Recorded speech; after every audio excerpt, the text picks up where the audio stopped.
Sorry that I'm a little bit late to the game, but that's because I was recovering from oral surgery.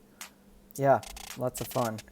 So, iOS 14 has been released about a couple weeks ago, and yeah, I'm a bit late to the party. In fact, I'm actually so late to the party that iOS 14.0.1 is out. But the truth is, that update was so minor, it was only meant to fix a bug that dealt with when you set default apps, which I'll cover in a minute. When you set default apps, every single time you rebooted the phone, it just forgot them. So, with the new 14.0.1 release, that actually has been fixed. So the two different versions are actually pretty similar. It's just one had to fix an issue. So, well, let's cover the differences between 13 and 14.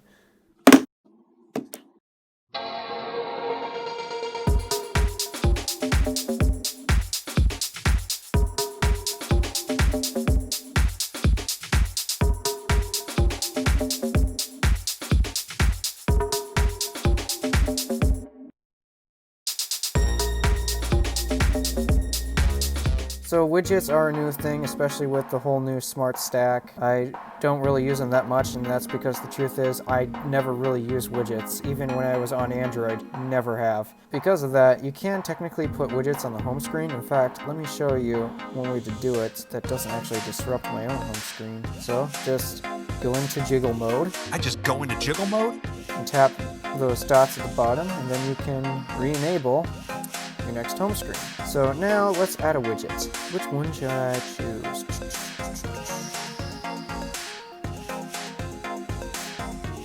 You know what? Let's put some tips in. I can place it right there, and voila, we have a widget. And then there you can do the other things like the smart stack in here that I just showed you right here, but I never really use those. In fact, I barely even use widgets at all.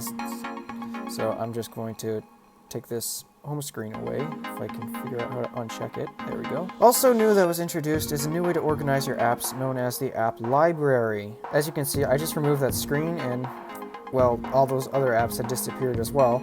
They're all found in here. Yeah, I guess that's something that's new. And also, if you can't seem to find your apps within the app library, you can also search for it right up in here. You also have your alphabet scroll wheel like that. A couple new things I also want to refer to are in the camera. First of all, there's a new swipe feature where you can swipe up to get new settings, like your flash is now within there, the live photo mode is in there, your timer, your filters, and then I was actually just in square mode to take a album cover.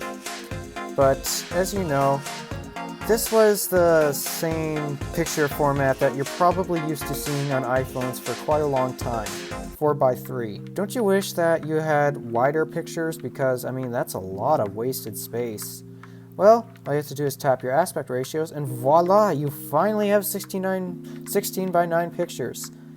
Why did it take Apple this long to do it? And also something new in video mode. It's not new for the iPhone 11 series, but it is new for pretty much any other iPhone. You can now change your video resolution as well as your frame rate right within the camera app versus having to go into settings and do it yourself. Then there have also been some other small changes like, say, Siri.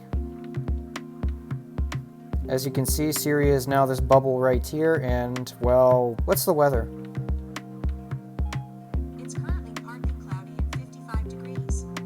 And as you can see, after I do some censoring right there, Siri pretty much gives you the information in a new notification style bubble up here. And calls work in a new fashion like so. And this is essentially how calls work now. Just like that.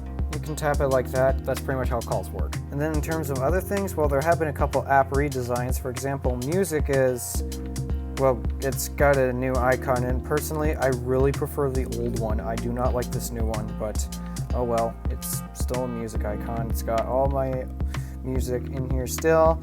And something that I really appreciate about this particular update for the music app, I'm not a fan of the icon update, but I am a fan of one update that they brought in here. Let me play you an example.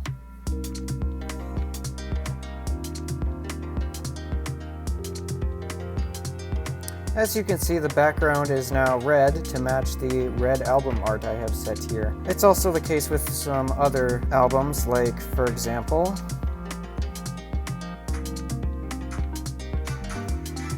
matches to this one. Yeah, you get the picture.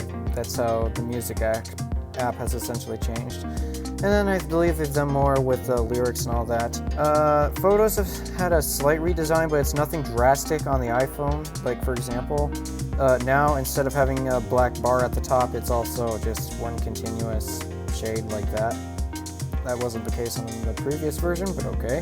It was the iPad app that really got a drastic change within the Photos app.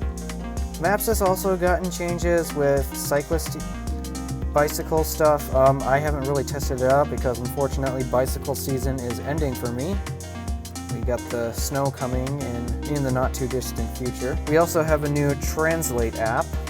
So obviously you can speak it, you can also type it.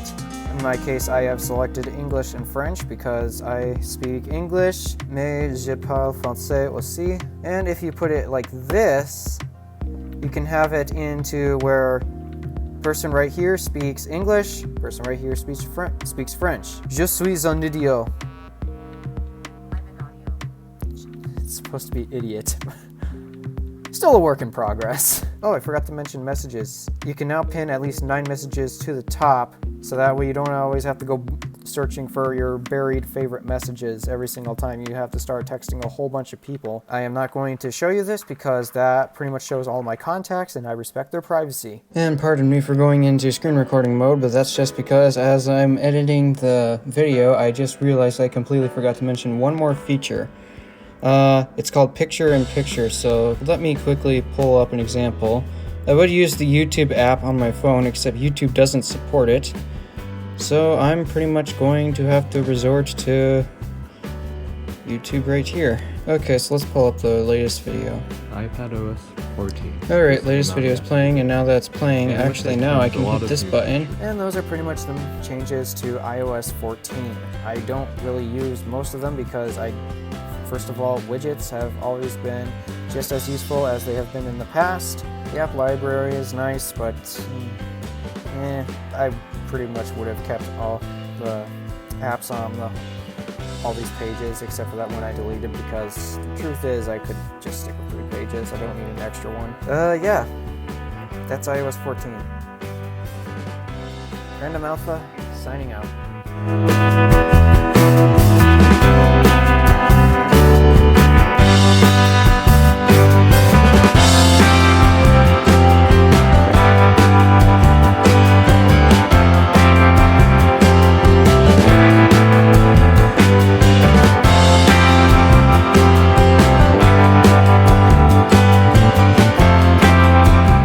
Un imbécile.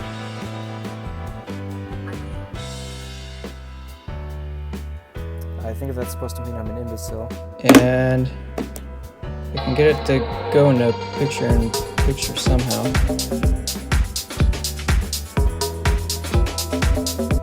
Huh. Should I come and do it? Nope. Almost. Ah.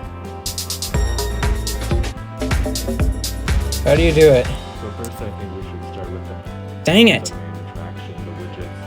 So if we swipe to the right, maybe you can see that there's some redesign. What the heck? New widgets. And here I have it. How do you do this?